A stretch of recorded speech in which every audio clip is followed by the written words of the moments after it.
sudah banyak pasien-pasien tuberkulosis yang Terlambat. terlambat pengobatan, dibawa ke rumah sakit itu sudah sangat berat, Oh. malnutrisi hebat. Ini bakteri tahan asam namanya. Wow, tahan asam. BTA ya, bakteri tahan asam. Jadi ini bakteri yang dalam suhu tertentu dia tidak akan mati gitu. Jadi Oh, oke. bakteri ini memang sulit mati. Dan bakteri ini mudah berkembang biak di udara yang baik. Nah, seperti di paru-paru.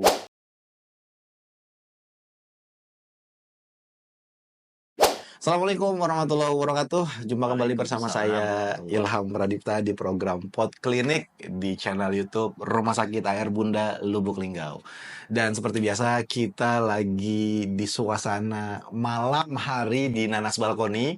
Buat yang belum tahu, Bapak Ibu warga Lubuk Linggau yang pengen tahu Nanas Balkoni itu apa, bisa klik link Instagramnya di bawah. Bapak Ibu kakak adik bisa nongkrong di sini, ngopi-ngopi santai, tidak harus jadi pasien karena ini bukan untuk umum. Karena di sini banyak menu pilihannya, bisa cek di akun Instagramnya. Dan kita lanjut ke pembahasan kita malam hari ini, balik lagi bersama Dokter Indra. Assalamualaikum dokter. Waalaikumsalam. Luar biasa. Di video sebelumnya kita ngomongin masalah PPOK. Iya. Yang disebabkan oleh rokok, Iya. merokok ya. Ada layer 1, layer 2, layer 3 tuh. Perokok aktif, perokok Pasif. second pasif, sama perokok keturunan ya. Iya. Apa Bukan. anak-anak bayi dari Nah, kecil ya. iya. Oh, nah ini sekarang kita ngomongin paru lagi, tapi ini yang lebih menurut saya sih agak menakutkan, Dok. Menurut saya dari kecil saya taunya penyakit ini tuh menakutkan, Dok. Tuberkulosis. Iya. Nah, TB ini kan juga termasuk bagian dari penyakit paru. Tuberkulosis ini tuh yang saya tahu dulu, Dok, ini menular, Dok. Ini disebabkan apa, Dok? Penyakit ini, Dok, dan kenapa dia bisa menular gitu, Dok? Nah, jadi TB ini ya yang sering dikenal itu TBC ya. TBC ini adalah penyakit infeksi menular. Nah, Infeksi menular. Infeksi itu berarti ada luka, Dok? Infeksi itu artinya ada luka? Bukan ya? Nah, infeksi di paru-parunya. Tetapi TBC juga tidak hanya di paru-paru, ada juga di ekstra paru, artinya di luar paru. Bisa juga terinfeksi di bagian mana, organ-organ yang lain juga bisa gitu. Jadi penyakit infeksi menular, dia bersifat kronik. Bersifat kronik. Kalau akut itu dia di bawah 14 hari. Ada yang mengatakan, tapi kalau kronik itu di atas 14 hari. Biasanya ada gejala-gejala yang panjang, misalnya batuknya lebih dari 14 hari. Nanti lama-kelamaan akan timbul batuk darah, bahkan nyeri dada, dan yang paling sering itu ya pasti sesak napas akhirnya. Iya. Ini berbahaya sampai berujung kematian? Wow, ini sangat berbahaya. Sangat berbahaya, Dok. Sudah banyak pasien-pasien tuberkulosis yang terlambat pengobatan, dibawa ke rumah sakit itu sudah sangat berat, malnutrisi hebat. Oke. Ini tadi penyebabnya karena bakteri. Ya, Bakterinya tuh dari mana tuh, Dok? Bakteri ini ditularkan dari manusia ke manusia. Oke. Artinya dia bisa sakit karena tertular. Bukan karena dia pergi ke satu tempat atau makan makanan sesuatu. Kecuali makanan itu udah terpapar virus bakteri ya, Dok ya? Ya, jadi perlu diketahui penularan TBC ini melalui udara, droplet airborne. Droplet airborne. Iya. Jadi melalui udara. Jadi misalnya mengobrol dalam jarak yang dekat dengan waktu yang cukup lama kontaknya, dari percikan itu, dari batu itu ada beberapa jumlah. Kalau ngobrol itu jumlahnya lebih sedikit, tapi kalau dia batuk jumlahnya lebih banyak lagi. Dropletnya maksudnya? Iya, ini kumannya yang keluar. Apalagi bersin akan lebih banyak lagi. Dan tidak ditutup bersinnya ya? Iya, nah, jadi itulah gunanya ada etika batuk, etika buang ludah. Nah, ludah itu ludah seseorang penyakitnya penderita TBC ini, kalau dia sembarangan buang ludah, ludah itu akhirnya mengering dan Hmm. terangkat sama udara, Oh, akhirnya terhiruplah sama oke. orang-orang yang tidak terkena TBC dan akhirnya ia terkena TBC. Itulah artinya atau apalah itulah kenapa negara-negara maju tuh nggak boleh buang ludah sembarangan, Dok. Ya, mungkin salah satu peraturan dari negara-negara maju yaitu. Jadi kalau kita buang ludah di jalan, itu dia mengering dan bakterinya malah terbang, Dok. Iya, betul. Oke, bahaya berarti ya. Bahaya, Dan iya. orang TBC ini dia tahu nggak dia TBC, Dok? Kalau gejala-gejala awal misalnya ya, bukan yang udah parah tapi. Beberapa pasien mungkin ya yang sering mengikuti kesehatan Mm-mm. apa mungkin dia menyadari kalau dia, Hmm. oh saya sudah lama ini batuk, ada apa dengan diri saya. Mm-mm. Tetapi beberapa pasien yang tidak menyadari ya dibawa kerja, Mikirnya dibawa batuk apa. biasa, sakit biasa Ya, gitu batuk ya. biasa, ada yang nyebut batuk 40 hari, Batuk 40 ada yang hari. nyebut batuk 100 hari. Kenapa itu harus 40 dan 100 hari? Ya, itu. Mereka kira itu batuk yang nantinya akan sembuh gitu. Hmm, oke. Rupanya akhirnya batuk lama, akhirnya ada batuk darahnya, barulah mereka datang ke Oh, pusat kesehatan. ya ya, dan itu udah terlambat bahasanya. Ada masa aman nggak, Dok, buat masa Kalau pengobatan masih TBC ini? kalau masih klinisnya baik ya, Mm-mm. badannya masih masih kuat lah, masih segar istilahnya. Ya bisa, mungkin bisa terlambat. Apa? Tidak terlalu terlambat untuk pengobatan. Tetapi yang terlambat itu yang sudah tidak bisa ngapa-ngapain Udah lagi, lemas. sudah lemas, Oh, malnutrisi berat. Karena TBC ini dia menekan rasa nafsu makan. Jadi oh lapar. Nggak merasa enggak, lapar. iya, ditekannya rasa nafsu makan itu jadi orang nggak ada rasa nafsu makan dan akhirnya Kurus. badan ya terlihat kurus, bahkan malnutrisi, Iya, kekurangan iya, iya, protein iya, iya, hebat iya, iya, gitu. iya. Yang rentan terkena TBC ini anak-anak, remaja, dewasa, atau semua orang? Semua, inilah Oh, oke. TBC ini nggak istilahnya nggak lihat apa, nggak pandang Usia, bulu, nggak nggak lihat pandang bulu usia. ya, nggak Iya, lihat usia, mau dia kaya, miskin, muda, tua gitu semua ya, bisa. semua bisa Iya, kena. Pencegahannya gimana, Dok?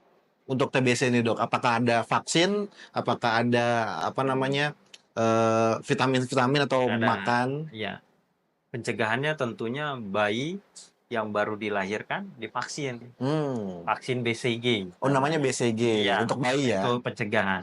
Ada lagi mungkin kalau kita telusuri ya nanti ya mungkin di kemudian hari ya mungkin ada boosternya. Oke, Nah, cuman kita belum belum ada di oke. Indonesia dan mungkin belum ada juga di luar-luar sana. Mungkin nanti akhirnya ada Kedepannya ya, boosternya untuk mungkin yang ke boosternya ya. depannya untuk memperkuat daya tahan tubuhnya.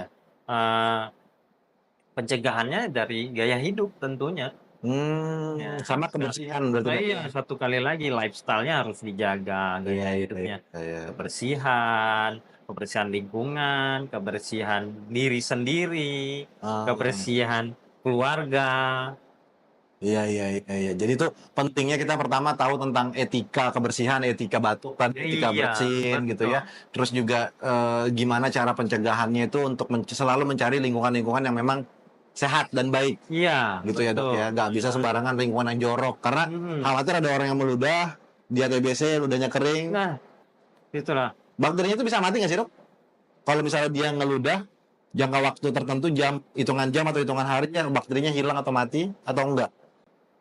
Ini bakteri tahan asam namanya. Wow, tahan asam. BTA ya, bakteri tahan asam. Jadi ini bakteri yang dalam suhu tertentu dia tidak akan mati gitu. Jadi Oh, bakteri oke. ini memang sulit mati. Dan bakteri ini mudah berkembang biak di suhu di udara yang baik. Ah, Seperti di paru-paru. oke. Makanya TBC itu banyak sekali di organ paru. Baru. Nah, tetapi tidak memungkinkan juga TBC itu bisa menyebar ke tempat lain. Oh, ada TBC di tempat lain, Dok? Ada. Jadi ada beberapa penyebaran dia. Ah, Per quantitatum dari sel yang satu ke sel yang lain. Nah, oke. bronkogen. Nah, bronkogen ini dari bronkus yang satu ke bronkus yang lain. Tetapi ini masih di dalam Paru-paru. jaringan paru-paru. Nah, ada yang limfogen. Nah, Limpo. Oke. dia melalui kelenjar limpa. Itulah ada yang namanya TB kelenjar. Gondok. Apa? TB kelenjar beda lagi. Oh, kelenjar getah bening itu. Iya, dia terinfeksi TBC. Oh, jadi kelenjar getah bening Iya. itu TBC, tapi Iya. di limpo. Iya, limfogen ya. Limfogen. Melalui kelenjar limpe. Nah, banyak ada yang benjol di sini. Oh. Rata-rata ada di leher ya. Ya, waduh, saya jadi ngecek nih. Iya, anak-anak, dewasa, muda biasanya yang kelenjar TBC itu. Ada yang juga melalui saluran pembuluh darah. Oh. Dia disebut darah samar. Darah samar. Iya, kuman itu seperti molekul apa tuh? Seperti bahan-bahan dari pembentuk darah. Oh. Jadi pertahanan tubuh menyangka ini nih sesuatu yang bukan harus dibunuh. Iya, iya, samar. Bias, ambigu jadinya ya. Jadi dia sering disebut darah samar. Darah samar. Iya, seperti itu. Dan itu sebenarnya bakteri, Dok. Iya. Bahaya sekali dong kalau Bahaya darah. sekali. Bisa masuk ke Otak. Otak itu yang paling berat. Nah, sering yang paling berat itu otak, bisa ke tulang. Itu larinya jadi kanker apa jadi apa, Dok? Enggak, TBC. iya. Oh. Bisa ke tulang. Yang paling sering banyak itu TBC tulang. TBC tulang ada ya? Ada ya. Pernah dapat kemarin TBC endometrium. Endometrium? Iya, di tempat kandungan Di rahim. Di rahim, ya kan, di kandung rahim. Bisa juga karena ada satu kemarin dapat kasus ada TBC hati. Iya.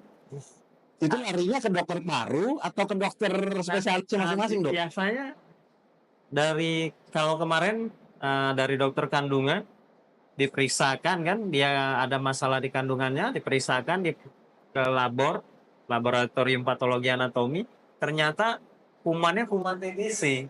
Oke. Jadi TBC ini masuknya ke paru-paru? Enggak.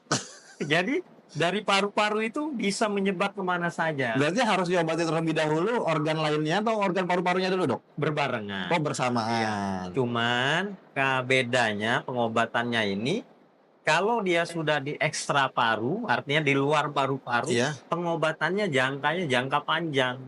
Oh. Bisa lebih dari 1 tahun, minimal 1 tahun. Oh, kalau TBC-nya sendiri, Dok, pengobatannya itu berapa lama? TBC paru maksudnya. TBC paru, TBC paru itu minimal 6 bulan. Minimal 6 bulan. Dari kementerian itu 1 bulannya tuh 28 hari sering dihitung. Oh, 28 kali 6 jadinya. Ya, jadi sekitar 5 bulan 18 hari gitu. 5 bulan 18 hari. Itu udah cukup pengobatan, tapi belum tentu sembuh. Oh. Dalam waktu 6 bulan itu memang sudah cukup pengobatan 6 bulan, tapi belum tentu sembuh.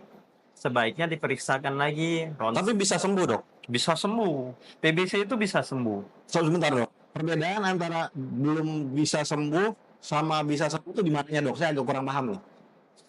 Jadi, misalnya pengobatannya sudah selesai 6 bulan. Ya. Nah, sebaiknya diperiksa lagi dulu. Baik dari dahaknya, sputum namanya ya. Sputum. Nah, baik dari ronsennya. Kalau biasanya dari dahaknya ini dari 14 hari ke depan aja sudah negatif biasanya. Kalau pengobatannya bagus. Tetapi belum tentu dari hasil ronsennya. Nah, jadi dari ronsen itu kita bisa nilai TB aktif dan bekas TBC. Kalau dia TB aktif itu ada 3. Ada infiltrat, ada kapitas namanya, ada sarang-sarangnya. Infiltrat itu seperti berawan-berawan ya. Ada yang efusi pleura. Efusi pleura itu di kantong paru-parunya itu ada cairan. Jadi kalau ada di antara 3 itu dalam ronsennya, itu kita akan teruskan pengobatannya lagi. Biasanya kita tambah lagi 3 bulan. Biasanya kita tambah lagi 3 bulan. Kalau dia ada penyakit penyerta, Heeh. misalnya dia Ya, diabetes, diabetes kencing ya. manis ya, Kencing manis. sering disebut, Terus. itu kita langsung obati sampai 9 bulan. Oh. Jadi dari awal kita bilang, Langsung 9 bulan kita Dok edukasi sampaikannya. keluarganya. Oke. Karena ada penyakit penyerta, kita langsung tambah 9 bulan. Biasanya seperti itu. Oke. Ini kalau saya nggak salah dengar Dok ya, TBC itu obatnya tuh harus nggak boleh putus kalau nggak salah. Ya, betul. Nggak boleh kelewat satu pun. Ya, Jamnya harus sama gitu ya. Bener nggak sih Dok kayak gitu Dok? Kalau sebisa mungkin teratur ya. Teratur itu ketika jam 8 pagi, 12 siang, sama jam 4 sore minum obat itu harus sama terus. Jadi pengobatan minum obat TBC ini yang paling baik itu pada saat perut kosong. Oke. Dia diminum tuh cuma 1 kali. Oh, 1 kali aja. Ya, misalnya pagi jam 6 pagi itu udah minum obat sebelum sarapan. Nanti jam-jam setengah 7, jam 7-nya baru sarapan. Jadi diminumnya misalnya dia dosisnya itu 3 tablet sekaligus. Ya. Sebaiknya langsung diminum 3 tablet memang sekaligus. Jangan diminum pagi 1, siang 1, malam 1. Itu ibaratnya itu kita menembak orang tuh satu. Oh iya, jadi kurang. Dengan kita mengebom sekali banyak itu kan beda hasilnya. Iya. Antara pakai pistol tembak atau shotgun yang langsung nyebar pelurunya ya. Iya, betul. Iya. Jadi mengapa dia perut kosong? Karena metabolisme obatnya itu dia lebih baik pada saat dia berisi dicampur dengan makanan lain. Bahkan dengan obat-obatan lain. Jadi misalnya obat gula, obat diabetes itu, obat gula itu akan menurunkan efektivitas dari obat-obat TBC. Makanya jangan digabung. Ya, dipisah sendiri berarti Dok ya. Dipisah sendiri. Bahkan kalau dokter-dokter paru menganjurkan obat gulanya itu minta saran ke dokter-dokter yang lainnya yang mengobati gula, itu disuntik saja menggunakan insulin. Oke. Jadi dia memang tersendiri, dia tidak terganggu. Jadi agak eksklusif ya TBC ini ya. Dia berdiri sendiri untuk minum obatnya, nggak boleh dicampur, dan itu harus teratur dan di jam yang sama Dok. Kalau Kesimpulannya di perut kosong intinya. Iya. Tapi kalau misalnya pagi lupa minum, perutnya kosong, terus makan pagi jam 7, terus berarti dia harus perut kosong dulu nih sampai berapa jam gitu? Ya, usahakan misalnya dia ingatnya setelah sarapan. Iya, misalnya sarapan udah lupa minum obat. Nah, itu gimana Dok? Usahakan beberapa jam kemudian diminum obatnya. Nggak perlu nunggu perut kosong? Ya, kan kalau sarapan itu jam 7 misalnya. Jam 7. Kemungkinan jam-jam 10. 3 jam, 4 jam gitu ya. Sudah kosong. Sudah kosong ya. Oke. Karena kita sudah merasa lapar lagi biasanya. Iya. Intinya merasa lapar, minum obat itu dulu. Iya. Ya, yang penting perutnya kosong. Istilahnya nggak ada dulu masuk-masuk. Iya. Diingat pas sudah saya sudah sarapan. Ya udah, berarti saya sebelum makan siang saya harus minum obat dulu. Oke, karena saya kira kan ada beberapa penyakit yang obatnya itu harus diminum pada jam yang sama kalau nggak salah. Saya lupa penyakit apa itu, misalnya minumnya jam 9 itu harus jam 9 terus katanya. Saya kira TBC itu seperti itu gitu. Sebenarnya kalau bagusnya ya teratur ya seperti itu. Jam 6 pagi terus. Jadi dia memang 24 jam memang dia memenuhi gitu. Jadi kan kalau 1 kali makan itu berarti untuk per 24 jam. Per 24 jam. Sebaiknya seperti itu. Tetapi alangkah baiknya pada saat perut kosong. Soalnya belum tentu nanti jam 6 dia lupa, dia sudah sarapan, dia makan itu atau sudah minum obat yang lain juga. Jadi akhirnya efektivitas si obat TBC ini akan berkurang. Sebaiknya di perut kosong. Nah, ini kan pengobatan Dok. Misalnya ada pemuda usia produktif gitu ya, dia bekerja dan dia sakit TBC. Apakah dia harus selama 6 bulan itu bed rest di rumah, tidak boleh ketemu orang, tidak boleh kerja, atau dia boleh beraktivitas normal tapi tetap tertutup gitu Dok? Kita beralih dulu ke sejarah. Oke, baik. Panjang nih kayaknya nih. Jadi Indonesia ini negara sekarang nomor 2 di dunia TBC-nya. Astagfirullahaladzim. Tinggi dong berarti dok. Iya. Nomor 2 sedunia Iya. masalahnya. Nomor 2 di dunia. Itu di daerah mana dok yang paling banyak? Rata-rata sama. Rata dok. Iya.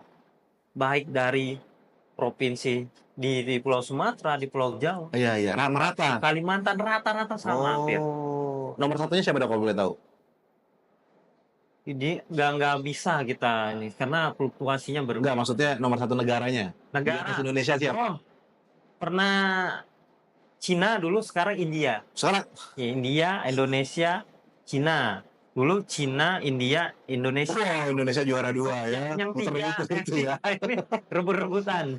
Itu karena demografi atau karena gaya hidup atau kebiasaan Ya, masyarakatnya dok? bisa geografis kita ya. Oh, Sudah itu jumlah penduduk. oke. Jumlah penduduk kita saingan Iya, sama dua bener negara sih, gitu ya. betul. Nah, jadi kepadatan penduduk. Kalau mungkin di Eropa, di benua Amerika ya, rumah-rumah penduduk itu antara satu rumah dengan rumah lain itu sangat jauh ya. Kalau kita kan udah rapat. udah sangat rapat ya, bahkan kita punya ada disebut kampung kumuh ya. Iya betul. Dan Situ juga ya seperti itulah. nggak bisa lagi kita menatanya, namanya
bahkan memberat, kemungkinan dia ada sesuatu yang lain. Oke, Kita evaluasi lagi, apa perlu di CT scan, apakah ini kemungkinan tumor paru atau infeksi lainnya yang belum kita obati gitu. Nah, itu dievaluasi lagi. Oke, ini penting sekali ya, apalagi di zaman saat ini musim sekarang nih, yang lagi musim hujan ya, itu banyak orang batuk pilek. Iya kan, atau batuk aja misalnya, atau batuk yang lumayan lama itu perlu banget dicek ya Bapak Ibu ya. Jadi pastikan kalau misalnya Bapak Ibu ada indikasi batuknya lebih berapa hari dok? 14 hari. 14 hari masih batuk-batuk ya? Iya. 14 hari masih batuk-batuk, langsung telepon di nomor di bawah, cek jadwal konsultasi sama dokter Indra. Setiap hari, Senin sampai Jumat. Sampai Sabtu. Sabtu itu siang ya? Kalau Kemarin siang tuh di atas jam 12, di atas kalau jam sore 12. di atas jam 5. Di atas jam 12 sama di atas jam 5. Nah, jadi berarti sekarang dokter praktek nih? Ya, saya baru selesai praktek. Baru selesai praktek. Nah, jadi buat Bapak Ibu nggak perlu ragu, bisa langsung cek nomor telepon yang ada di link deskripsi ya di bawah. Bisa lihat ada WhatsApp konsultasi untuk minta jadwal sama dokter Indra. Iya. Jadi TBC itu banyak orang yang masih menyepelekan. Nah, karena merasa batuk doang gitu dok. Ya.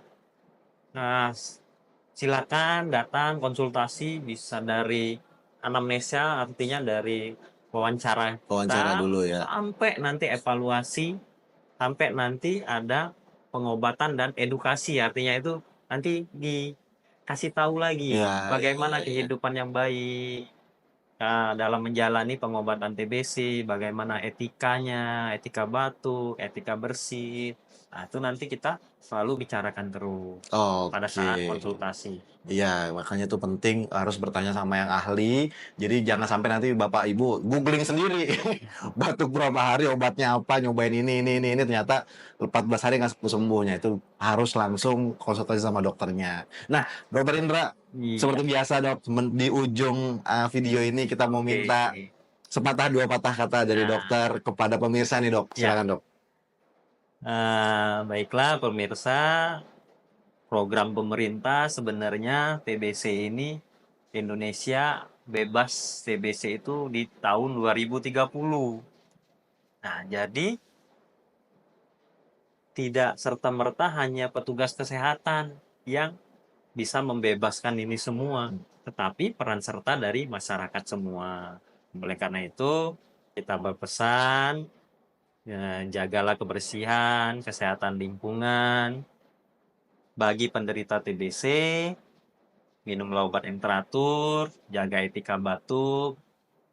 Cukuplah penderitanya saja yang terkena TBC, jangan sanak keluarga, famili, kerabat, tetangga. Nah, kalau bisa jangan. Sehingga kalau rantai TBC ini putus, berkat masyarakat juga, mudah-mudahan di tahun 2030 Indonesia bisa bebas TBC. Kalaupun nggak bisa bebas TBC, minimal kita bisa mengurangi jumlah TBC tadi. Minimal jangan juara 2 ya. Iya, juara 2, juara 2, juara 3, juara 2, juara 3.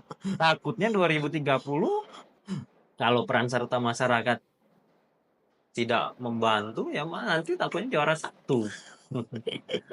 Kalau lah kita berlomba-lomba untuk juara itu yang baik-baik ya, jangan TBC, ya, dok, ya. Jangan COVID ya, yang juara 1 jangan tumor, PPOK ya.